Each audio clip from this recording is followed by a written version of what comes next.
2019లో జరిగిన ఎన్నికలలో వైసీపీ చేతిలో టీడీపీ ఘోర పరాజయం పాలైన విషయం తెలిసిందే. అప్పటి ఎమ్మెల్యే నల్లపరెడ్డి ప్రసన్నకుమార్ రెడ్డి బుచ్చిరెడ్డిపాలెం మండలం పగ్గాలు సూరా శ్రీనివాసులరెడ్డి చేతికి అప్పగించారు.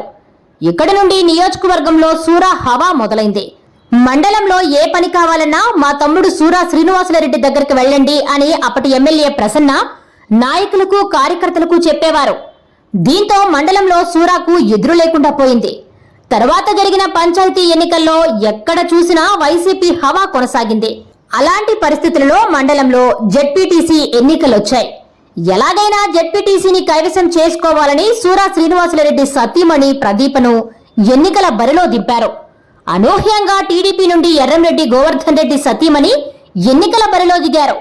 ఇరువురు నామినేషన్లు కూడా వేశారు. అప్పుడు మండలంలో ఇదే పెద్ద హాట్ టాపిక్ గా మారింది. గురు శిష్యుల మధ్య పోరు మొదలైందని కొంతమంది వ్యతిరేకం వర్గం సంబరం చేసుకున్న సందర్భాలు లేకపోలేదు.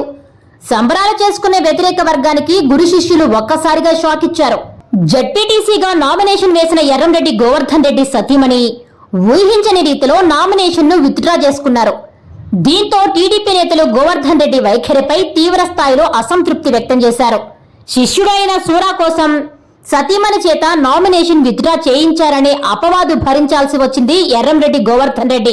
తరువాత జరిగిన రాజకీయ పరిణామాలతో ఎర్రంరెడ్డి గోవర్ధన్ రెడ్డి టీడీపీకి షాక్ ఇచ్చి వైసీపీలో చేరారు. గురు శిష్యులు ఒకే పార్టీలో పనిచేయాల్సి వచ్చింది. అప్పటి ఎమ్మెల్యే నల్లపరెడ్డి ప్రసన్నకుమార్ రెడ్డికి ఎర్రంరెడ్డి గోవర్ధన్ రెడ్డి దగ్గరవుతూ వచ్చారు. అదే తరుణంలో ప్రసన్నకుమార్ రెడ్డికి సూరా శ్రీనివాసులరెడ్డికి గ్యాప్ ఏర్పడింది.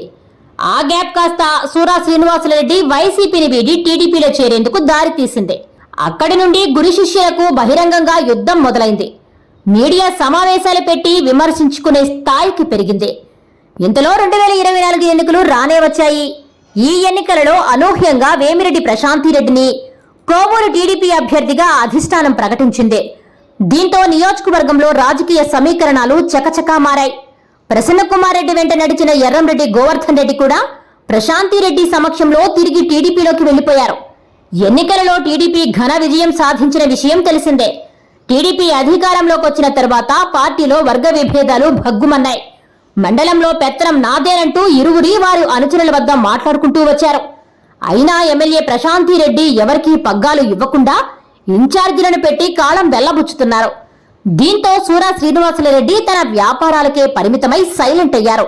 కానీ టీడీపీలో సీనియర్ గా ఉన్న ఎర్రంరెడ్డి గోవర్ధన్ రెడ్డి జీర్ణించుకోలేక ఎమ్మెల్యే ప్రశాంతిరెడ్డి వద్ద తన అసంతృప్తిని వ్యక్తం చేశారు. అక్కడే ఉన్న నెల్లూరు డిప్యూటీ మేయర్ రూప్ కుమార్ యాదవ్ గోవర్ధన్ రెడ్డిపై ఆగ్రహం వ్యక్తం చేశారు.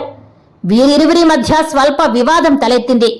ఇది సాక్షాత్తు ఎమ్మెల్యే ఎదుటే జరగడంతో ఇరువురిని వారించి సర్ది చెప్పారు.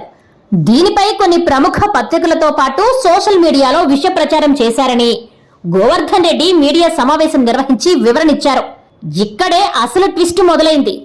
మీడియా మిత్రులు అడిగిన ప్రశ్నలకు గోవర్ధన్ రెడ్డి సూరాపై చేసిన వ్యాఖ్యలు దుమారం రేపాయి. మండలంలో ఉన్న తర్వాత బలమున్న నేత సూరా శ్రీనివాసులరెడ్డి అనే మాట్లాడడం చర్చనీయాంశమయ్యింది. దీంతో ప్రత్యర్థులు కాస్త స్నేహితులుగా మారుతున్నారా అంటూ చర్చ జరుగుతుంది. ఇరువురి మధ్య మరలా ప్రేమ చిగురిస్తుందా అంటూ టీడీపీ క్యాడర్ సందేహాలు వ్యక్తం చేస్తున్నారు. అదే జరిగితే మండలంలో టీడీపీ పుంజుకుంటుందని చర్చించుకుంటున్నారు. ఇప్పటికైనా వేమిరెడ్డి ప్రశాంతిరెడ్డి క్యాడర్లోని లుకలుకలను తొలగించి సమన్వయం చేసి ముందుకు తీసుకెళతారా లేదా అనేది వేచి చూడాల్సిందే.